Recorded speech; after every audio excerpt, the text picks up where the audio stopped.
If Jeffrey Epstein's story was just about America, maybe we'd already know the ending. But it wasn't. It stretched across borders, right into the heart of Paris. Epstein's Avenue Foch apartment wasn't just another luxury address. It was part of an international pipeline tied to French modeling agent Jean-Luc Brunel, and it all ended the same way. 2 men, 2 cells, and 2 very suspicious suicides. Let's get into it.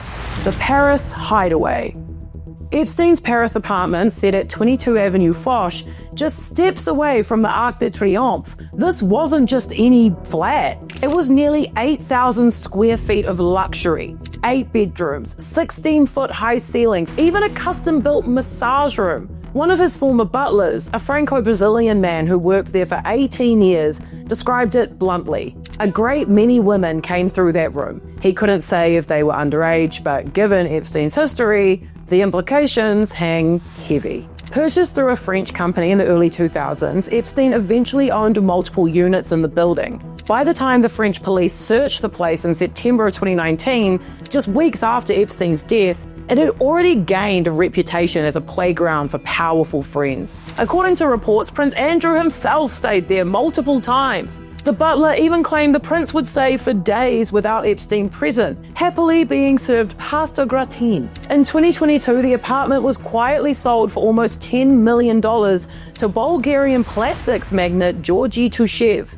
The Sotheby's listing made no mention of its previous owner, just a sumptuous apartment in one of Paris's ritziest districts. But for years, it was the focal point of suspicion and central to France's own criminal investigation into Epstein. Flight logs don't lie. How often he was there. France wasn't like a little vacation hotspot for Epstein. He was a regular presence there for at least 2 decades. Flight logs show his private jet landing in Paris over a dozen times in the last year and a half of his life. According to testimony, he behaved in Paris just like he did in Palm Beach or New York, surrounding himself with young women, plastering his walls with sexually charged photos, and keeping an address book filled with dozens of names under the category Paris Massage. By August 2019, when French prosecutors officially opened an investigation, the allegations were already stacking up.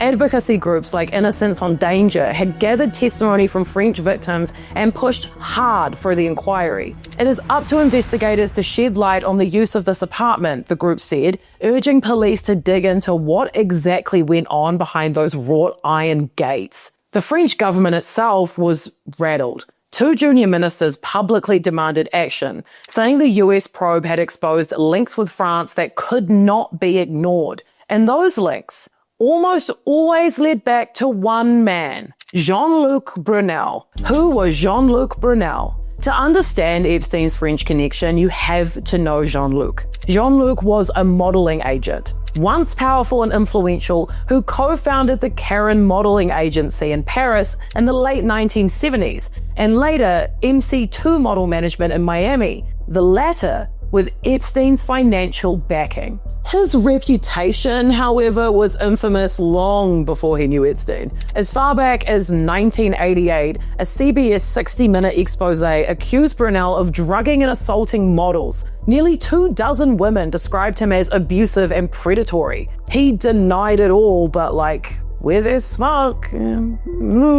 Virginia Giuffre, Epstein's most vocal accuser, has repeatedly named Jean-Luc as both an abuser and a procurer. She said he offered modeling jobs to girls as young as 12 and then farmed them out to his friends, especially Epstein. Virginia has also accused Epstein of trafficking her to Jean-Luc on numerous occasions and in numerous places, including in France. Other women came forward too. A former Dutch model said Jean-Luc drugged and raped her in Paris in 1991. She later told the press she reported him to French police not because her case was still viable, the statute of limitations had expired, but because she wanted to motivate other victims to come forward. By late 2019, French police had raided both Epstein's Avenue Foch apartment and the offices of Jean-Luc's agencies. Jean-Luc himself was arrested at an airport in December of 2020, apparently about to board a flight to Senegal. He was charged with rape of minors and placed in detention.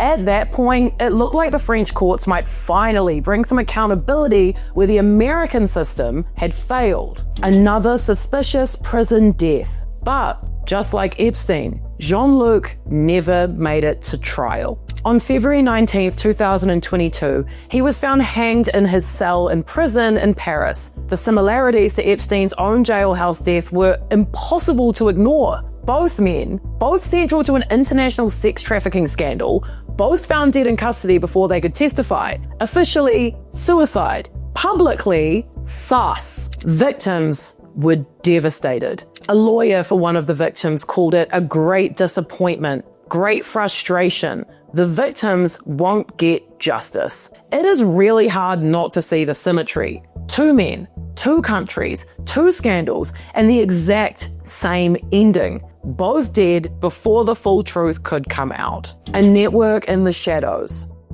So what exactly was happening in Paris? That remains murky. But here is what we know. Epstein's Paris apartment wasn't a vacation pad. It was allegedly used for massages, parties, and visits from the powerful, including royalty like Prince Andrew. French investigators believed that Epstein and Jean-Luc trafficked young women through France, some French nationals, others lured with modeling promises. Epstein was arrested in the US in July 2019 after returning from Paris on his private jet.